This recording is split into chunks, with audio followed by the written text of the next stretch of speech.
control projects. Base din sa mga ibang hearings, katulad ng COA, ang isang major problem is yung mabagal na pag-implement.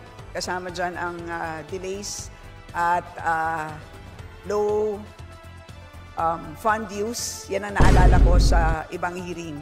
Kaya sa tingin ko baka kailangan natin tanungin yan sa DPWH. Pero pagdating dito sa DBCC, as an issue para sa DBCC, tingin ko yun ang dapat bantayan ng DBCC, yung pag-monitor ng master plan, and at the same time yung pagkakaroon ng master plan para sa buong bansa. Kasi sa pagkakaalam ko, meron lang na-adopt para sa Metro Manila. Pero pagdating para sa buong bansa, meron lang kasing river management plans para sa buong bansa. So meron tayong 18 river management plans, and for each of those, merong flood control chapter, kumbaga.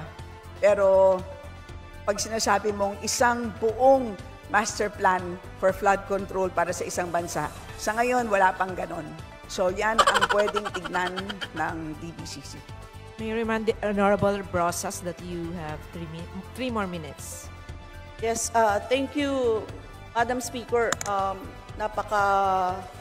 Napaka-personal din sa akin ito kasi binabaha ako eh. Kaya kailangan ko itanong talaga, no? Kasi despite the DPWH Flood Management Program from 2022, which amounts to 128 billion, tas 2023, 182 billion, 2024, 244 billion, talagang mapapatanong ka, Madam Speaker. Kasi bumabaha talaga ng todo-todo sa NCR, Madam Speaker. So,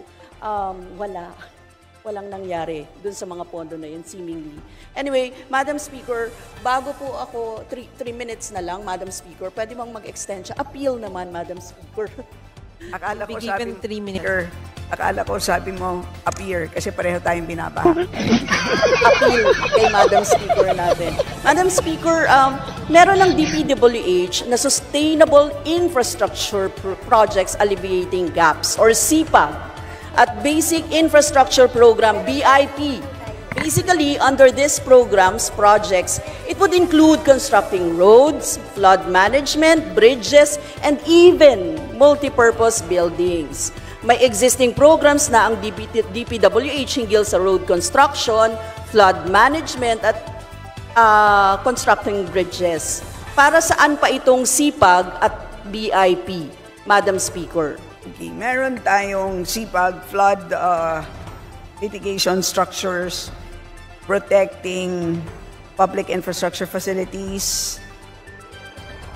This is for 2024, Madam Speaker, 40.52 billion. And for basic infrastructure program, which would include multipurpose buildings and facilities to support social services, ito naman po ay 57.69 billion. Very alarming ito, no? Very alarming ito, no? Very alarming ito, no? Nakita natin na doble-doble yung proyekto ng DPWH na pinopondohan ng napakalaki. What's the point of having multiple programs with the same objectives? Okay, so Madam Speaker, sorry, I stand corrected. Yun pong nabanggit ko po na numero kanina, ay yun pala po ay changes. So ang total proposed under SIPAG for 2025 is 897.6 million. And for basic infrastructure program, which would include evacuation centers na kailangan natin ng mga binabaha, Your Honor, 184 million. So itong mga facilities na to ay masasabi natin naman na very useful, lalong-lalo na sa mga binabahang mga lugar. Madam Speaker, Your Honor. Madam Speaker, siguro yung mga multiple programs, no? Kaya ang tingin po natin may pare-pareho dito. And Madam Speaker, can I request specifically for the accomplishment report of SIPAG and BIP? It is notable since the President, Marcos Jr., assumed position as President of the Philippines in 2022, the budget allocation under the unprogrammed appropriations increased. Tama po ba? Tumaas po siya, Madam Speaker, in beginning 2021. Thank you, Madam Speaker. Madam Speaker, 2022, 2023, and 2024, tumaas po ba ang unprogrammed appropriations? Madam Speaker, my time is counting. Madam Speaker, I'm ready to answer. To be accurate, in 2020, in 2018, it was 75.34 billion. In 2019, it increased considerably to 197.135. And then in 2020, 216.303. In 2021, 176.315. 2022, 251.63. 2023, 807.162. 2024, 731.4. Thank you, Madam Speaker. So, which means, Madam Speaker, from 251 noong 2022, it became 807. Unprecedented po yun. And 731 for 2024. So, malaki po, Madam Speaker. But, Madam Speaker, gusto kong magtanong, kaugnay din sa PhilHealth, Madam Speaker, ano-anong GOCCs pa ang may excess funds?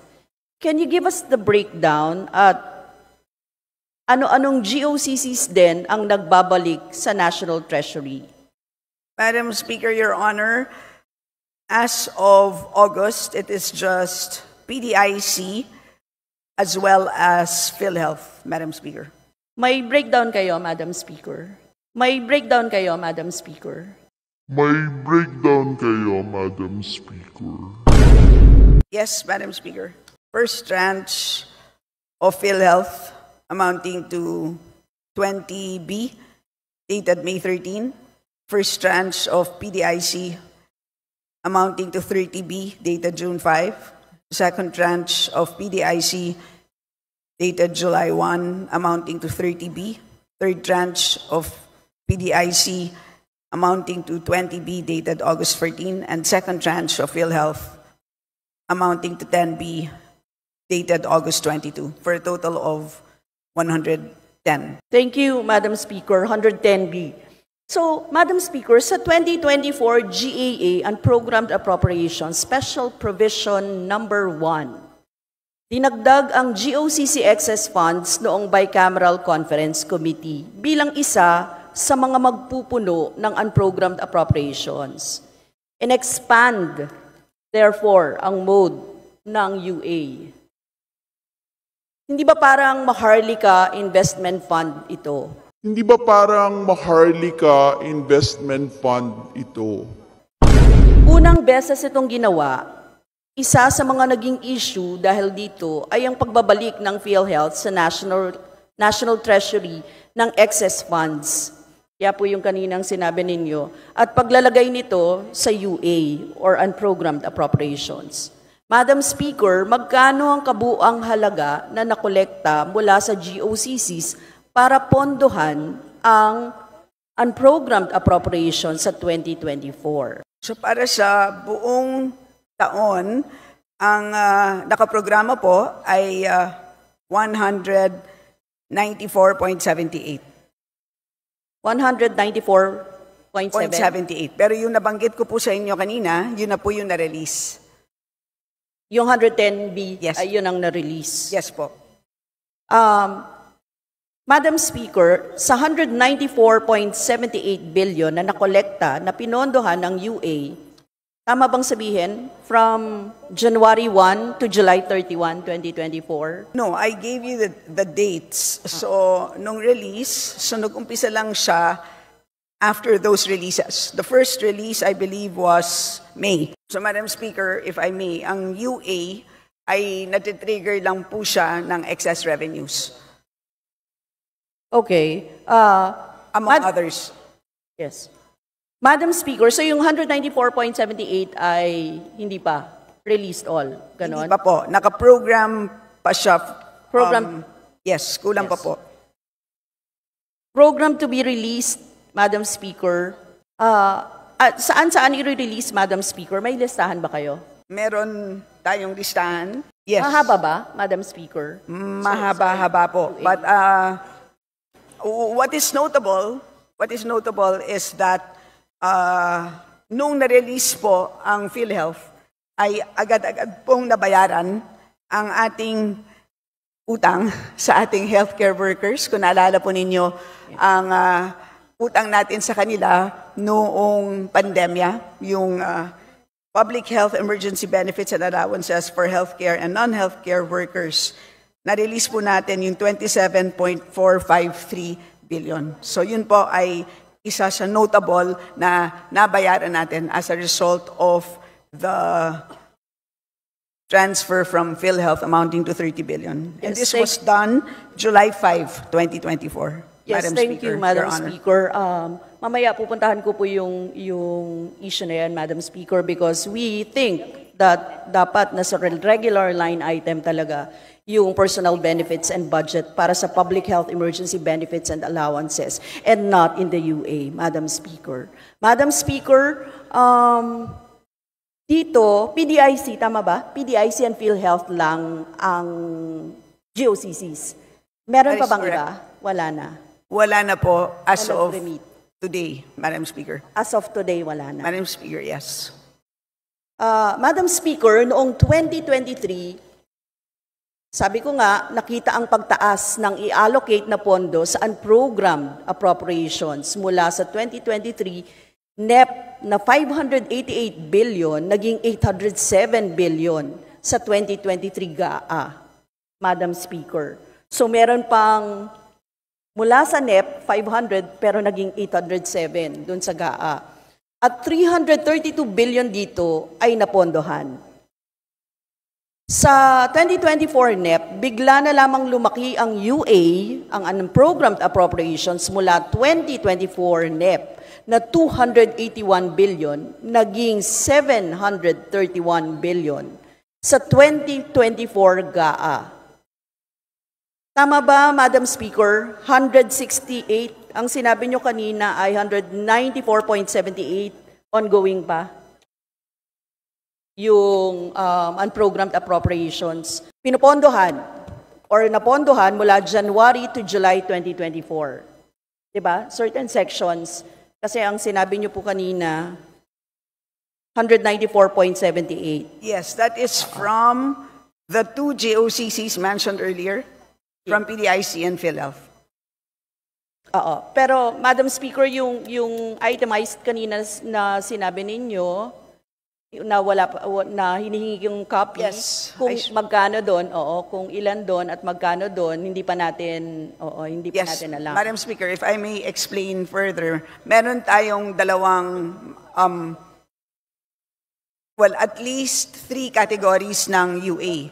Yung nare-release as a result of excess revenues, that's one category. Meron tayong nare-release without excess revenues, meaning to say, katulad ng mga loans, kapag handa na ang documents ng loans at ito, ang mga projects to be funded by loans ay shovel ready na, ready for implementation, ay automatically pwede na siyang ma-release. So that's the second category. The third category is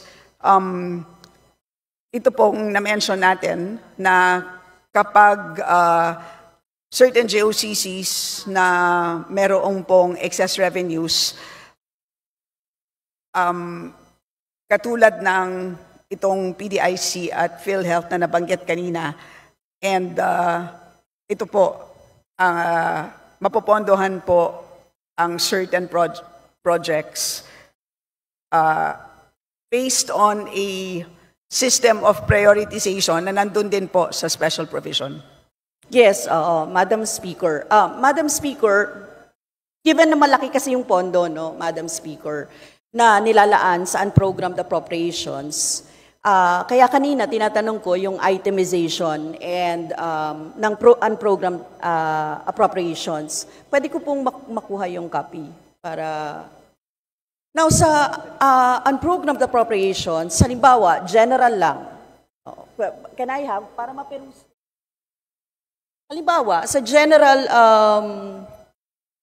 strengthening assistance for government infrastructure and social programs or sa GISIP,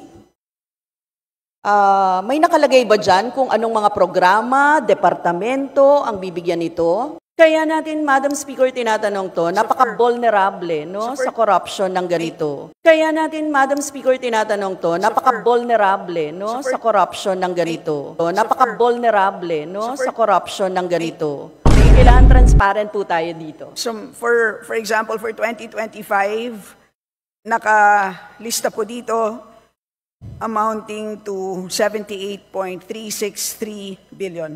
At nakalista po dito 16 items. Okay. So I can also provide the list, Madam Speaker, to your honor. Madam Speaker, sa 2024 UA Special Provision number 1, sinasabi na may top priority na paglalaanan ng unprogrammed funds. Una rito ay ang personnel benefits o sahod, social services, continuing public health emergency, government counterpart for foreign assisted projects, infrastructure projects, at iba pa. Pero nakalagay din sa UA provision na pwedeng i-modify ang order ng priority.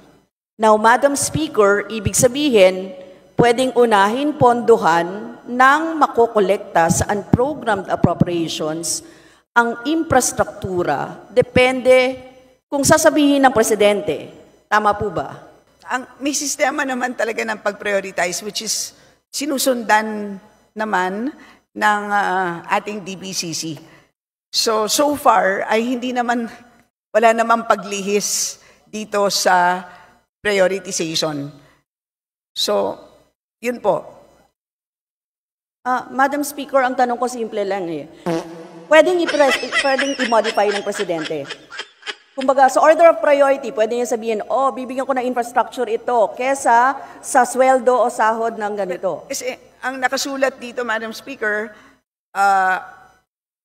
pwedeng magbago, pero based on commitments to international and multilateral organizations, based on the Philippine Development Plan 2023 to 2028, based on the medium-term fiscal framework, based on the 8-point socioeconomic agenda, and for those that may be identified as key budget priorities. So hindi po siya base sa specific na sinasabi ng isang tao.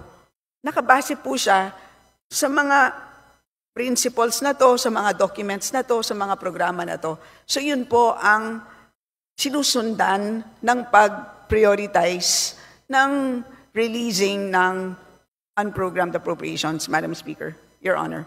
Yes, thank you, Madam Speaker. Tinatanong ko to kasi nakita ko naman yung special provision number 1. Tama, notwithstanding the foregoing, the order of priority may be modified to support the funding of urgent or implementations-ready projects, which are 1, 2, 3. Yung sinabi nyo nga po. 1, 2 lang pala, tapos merong I and II, no? Para sa PDP 2023-2028, so medium-term fiscal framework. So, Madam Speaker, ang tanong ko dito, sa 2024 UA Special Provision number 15 ng DBM, ang DBM ang authorized para mag-approve ng modification na ito. Tama Yun po. ang sinasabi nyo eh. Tama po. So, Speaker, kung Your Honor. DBM, ano-anong modification at ilan ang na-approve na modification ng DBM, Madam Speaker? Please proceed. So far, Madam Speaker, nagkaroon pala ng 2 modifications. One is the public health emergency benefits and allowances for healthcare and non-healthcare workers. Ito po yung nabanggit ko kanina na bayad natin sa healthcare workers nung pandemya. At pangalawa po ay maintenance, repair, and rehabilitation of infrastructure facilities. Ito po yung sa right of way.